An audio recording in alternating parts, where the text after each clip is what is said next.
जैसा कि आप लोग जानते हो, बहुत सारे सिविल इंजीनियर्स अभी ऐसे हैं जो जस्ट पास आउट हुए हैं या फिर कंस्ट्रक्शन कंपनी में कुछ वक्त से काम कर रहे हैं, फ्रेशर हैं। उनके हाथ में आज भी अगर कोई ड्राइंग आती है जिसमें ऐसे कुछ शॉर्ट फॉर्म्स होते हैं जिन्हें वो रीड नहीं कर पाते, तो वो कंफ्यूज हो जाते हैं, डरने लगते हैं कि ये क्या कह रहा है, मुझे समझ में नहीं आ रहा है। तो आज ऐसे ही कुछ शॉर्ट फॉर्म्स के ऊपर आज हम डिस्कस करने वाले हैं, तो लास्ट तक वीडियो देखना है आप लोगों को, क्योंकि एक सिविल इंजीनियर की अगर मैं लैंग्वेज की बात करूं तो एक सिविल इंजीनियर की लैंग्वेज क्या होती है? एक सिविल इंजीनियर की लैंग्वेज होती है ड्राइंग, क्योंकि वो ड्राइंग देख के ही समझता है, वो ड्राइंग देख के ही बात करता है, वो ड्राइंग देख के ही इंस्ट्रक्ट करता है आगे कि कैसे कंस्ट्रक्शन करवाना है। तो वो ड्राइंग्स में ही कुछ ऐसे शॉर्ट फॉर्म्स होते हैं जो सिविल इंजीनियर नहीं समझ पाता। हाईवे कंस्ट्रक्शन में ऐसे बहुत सारे शॉर्ट फॉर्म्स होते हैं जो हमने आज तक नहीं देखे, ना कॉलेज में हमने पढ़े, और अगर हमने कभी पढ़ भी लिए तो आज हम उसे भूल चुके। तो उसी के ऊपर आज हम डिस्कस करने वाले हैं। सब्सक्राइब कीजिए सिविल गुरुजी चैनल को और बेल आइकन को दबाइए लेटेस्ट वीडियो सबसे पहले देखने के लिए। सबसे पहले अगर मैं बात करूं तो पीसीएल के बाद एमएसएल के बाद FRL, EGL, ERL, CH, TCS, TBM, BS, IS, FS और आरएल। ये सारे शॉर्ट फॉर्म में से हो सकता है कि आपने कुछ सुने भी हो, लेकिन क्या उसका डिटेल में मतलब होता है ये आपको पता है? तो आज हम देखने वाले हैं। सबसे पहले मैं बात करना चाहता हूं पीसीएल के बारे में। पीसीएल मतलब होता है propose centre line. Propose centre line मतलब क्या? जैसे कि आप लोग देख रहे हो कि ये हमें प्लान एंड प्रोफाइल ड्राइंग कुछ इस तरीके की मिलती है। प्लान एंड प्रोफाइल ड्राइंग में हमेशा हमें यहां पर दिया हुआ होता है finish road level at PCL, और हम कंफ्यूज हो जाते हैं। ये लेवल दिया हुआ है फिनिश एफआरएल का, एफआरएल पहले, तो ये एक शॉर्ट फॉर्म, फिर एफआरएल एट पीसीएल। तो ये जो कंफ्यूजन है ये कैसे खत्म करना है मैं आप लोगों को समझाता हूं आज। सबसे पहले हम लोग देखेंगे कि पीसीएल मतलब क्या होता है, प्रपोज सेंटर लाइन मतलब क्या होता है। पीसीएल मतलब तो समझ लिया कि इसका फुल फॉर्म है प्रपोज सेंटर लाइन, लेकिन क्या? जैसे कि आप लोग जानते हो जो हाईवे होता है हमारा, हाईवे कंस्ट्रक्शन समझ लेते हैं, वो कुछ ऐसा है। तो हाईवे कंस्ट्रक्शन में हमेशा कि आप लोगों को लगता है क्या पूरी एक साथ विड्थ डिसाइड हो जाती होगी? अगर ये 6 मीटर है तो क्या पूरी 6 मीटर डिसाइड हो जाती है? नहीं। हमेशा रोड की सेंटर लाइन मार्किंग होती है सबसे पहले, कुछ इस तरीके से।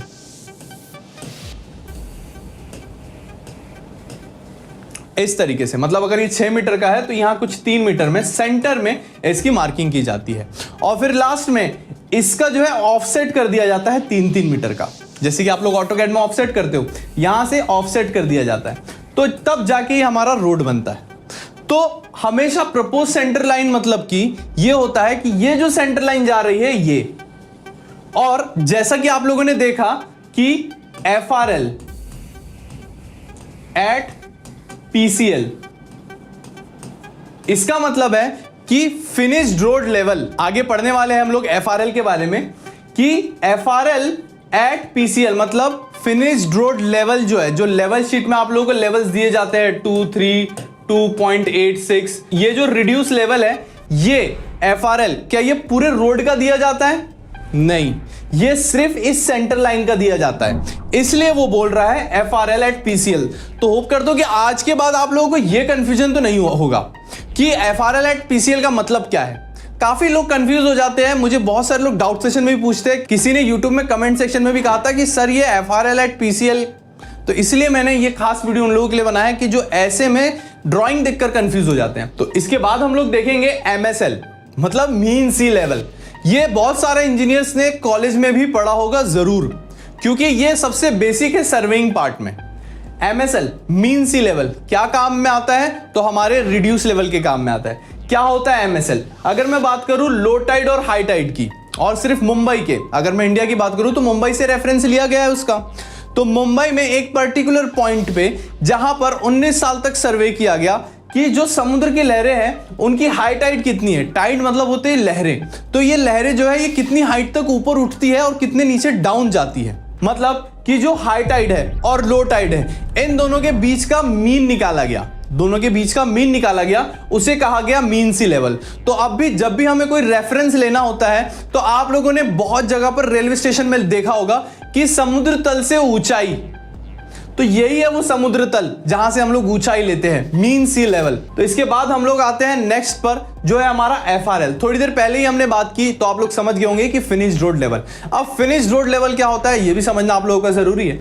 इसमें अलग अलग लेवल्स होते हैं। आप लोगों ने सब ग्रेड लेवल, सब बेस लेवल भी सुना होगा। जैसे ये हमारा सब ग्रेड है, सब बेस है, बाइंडर ग्रेवल है, उसके साथ साथ बिटुमिनस रोड भी है।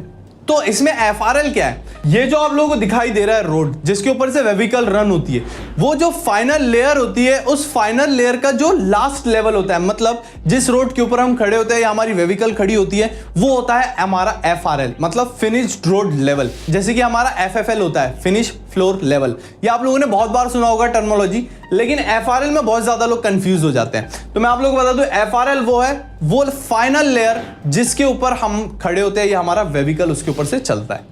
आगे हम लोग समझेंगे EGL के बारे में। EGL मतलब क्या होता है? Existing ground level. Existing ground level मतलब अभी तक कि उसके ऊपर किसी भी तरह की लेयर डाली नहीं गई है, तो अभी भी पूरी तरीके से ग्राउंड है, उसके ऊपर किसी भी तरह का सबग्रेड या GSB नहीं डाला गया है, वो हम लोग बोलेंगे EGL। ये लेइंग होने से पहले जो ग्राउंड लेवल है वो होता है हमारा एग्जिस्टिंग ग्राउंड लेवल। इसके बाद हम लोग देखेंगे RL के लिए मैंने मीन सी लेवल वाली ही इमेज सिलेक्ट की है, क्योंकि इससे मैं कुछ आप लोगों को इंपॉर्टेंट चीज समझाना चाहता हूं। जैसे मैंने आप लोगों को बताया था, मीन सी लेवल से लेके सरफेस की हाइट को कहा जाता है RL। थोड़ी देर पहले हमने रेलवे स्टेशन की बात की थी, वहां पर आप लोगों को मैंने बताया था कि समुद्र तल से ऊंचाई, मतलब मीन सी लेवल से पर्टिकुलर उस लेवल को या फिर उस सरफेस की हाइट को RL कहा जाता है। मतलब जैसे कि ये है हमारा मीन सी लेवल और ये है हमारी सरफेस, ठीक है, ये हमारी सरफेस है। तो यहां से लेके यहां तक की जो भी हाइट होगी उसे हम लोग RL कहेंगे। यहां पर क्लियर हो गया? रिड्यूस लेवल मतलब क्या? कि मीन सी लेवल से लेके सरफेस की हाइट। अब सरफेस की हाइट अलग हो सकती है, इसका RL समझ लेते हैं हम लोग 100 है, और उसी के बाद ये एक लेवल है, तो ये लगभग 3 मीटर का एक फ्लोर होता है, तो ये हो गया 3 मीटर का। तो यहां से लेके यहां तक का, अब इसका RL कितना हो जाएगा? 103। उसके बाद ये और एक फ्लोर है, ये हो सकता है और 3 मीटर का, तो ये 106। तो इस तरीके से जो है RL होता है हमारे मीन सी लेवल से लेकर सरफेस की हाइट को कहा जाता है RL। होप करता हूं कि यहां तक समझ में आऊंगा आप लोगों को। तो चलिए आगे बढ़ते हैं और देखते हैं CH के बारे में। CH में भी बहुत सारे इंजीनियर्स कंफ्यूज रहते हैं कि सर CH मतलब क्या? CH मतलब चेनेज होता है। अब आप लोगों को अगर चेनेज समझ में नहीं आ रहा होगा तो थोड़ा और ध्यान से देखिए। जैसे कि आप लोगों को पता है कि जो रोड की मार्किंग होती है वो हमेशा चेनेज में होती है। जैसे आप लोग देख रहे हो यहाँ पे 40, 60, 80, 100, मतलब यहाँ पे 20 मीटर का चेनेज है। अगर यहाँ पर 500, 1000, 1500 होता तो मतलब कितना? 500 मीटर का चेनेज होता। लेकिन यहाँ पर 40, 60, और ये ऐसा नहीं है कि हमेशा ये मीटर्स में हो सकता है कि किलोमीटर्स में भी दिया हो, 1, 2, 3, 4 ऐसे भी दिया जा सकता है। तो आप लोगों को यूनिट देखना है। इस इमेज में यूनिट नहीं दिख रहा है, लेकिन आप लोगों को जब ड्राइंग मिलेंगी तो आप लोगों को यूनिट भी बताया जाएगा कि यहाँ पर किलोमीटर्स की बात हो रही है या फिर यहाँ पर मीटर्स की बात हो रही है। लेकिन यहाँ क्लियरली दिख रहा है, क्योंकि कोई भी चेनेज 20 किलोमीटर के आसपास का तो होगा नहीं, तो ये 20 मीटर का ही चेनेज है। और मैंने आप लोगों को थोड़ी देर पहले ही बताया था सेंटर लाइन। ये देखिए आप लोग, ये सेंटर लाइन है, और इस सेंटर लाइन का ही ऑफसेट करेंगे तो हम लोग रोड ऑफ विड्थ डिसाइड हो जाती है। तो इसी तरीके से जो है हाईवे कंस्ट्रक्शन होता है, और इसको पूरा डिटेल में कॉप्स में मौजूद है, तो जल्द से जल्द आप लोगों को एनरोल होना है। आगे बढ़ते हैं और TCS के बारे में समझते हैं। TCS मतलब के टाटा कंसल्टेंसी के बारे में, सर्विसेज के बारे में बात नहीं कर रहा हूं। TCS मतलब एक सिविल इंजीनियर के लिए होना चाहिए typical cross sectional. Typical cross section मतलब कि जो हाईवे की जो सबसे इंपॉर्टेंट ड्राइंग होती है वो हमारी TCS ड्राइंग ही होती है, जिसमें रोड की थिकनेस बताई जाती है, रोड में कितना कैम्बर देना है ये बताया जाता है, रोड का विड्थ बताया जाता है, शोल्डर्स बताए जाते हैं, ड्रेन बताई जाती है। तो TCS मतलब होता है टिपिकल क्रॉस सेक्शनल, हमेशा याद रखना है आप लोगों को।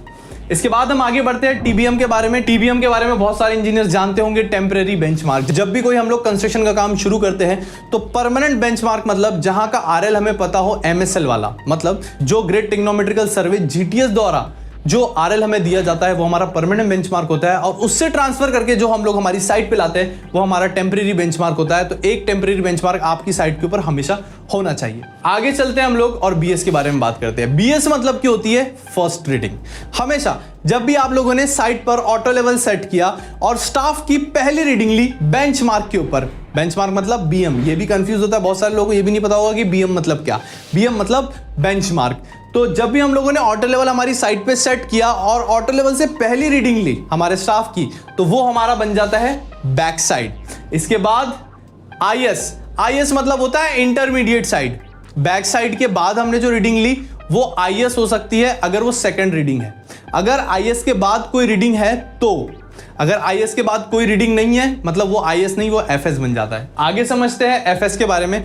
FS मतलब होता है फोरसाइट। फोरसाइट मतलब कि होता है हमारी लास्ट रीडिंग।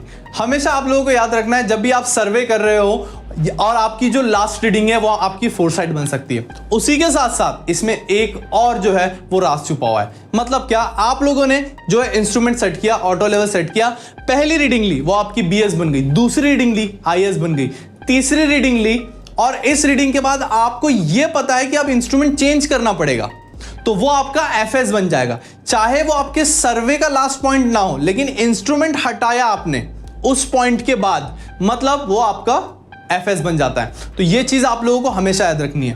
होप करता हूं कि ये जो सारी चीजें मैंने आप लोगों को बताई हैं ये समझ में आई होंगी, और ऐसे ही टेक्निकल और इंफॉर्मेटिव वीडियोस मैं आप लोगों के लिए लाता रहूंगा। तो जाने से पहले करना है खास, तो चलो हमारे साथ सिविल की बात गुरुजी के साथ।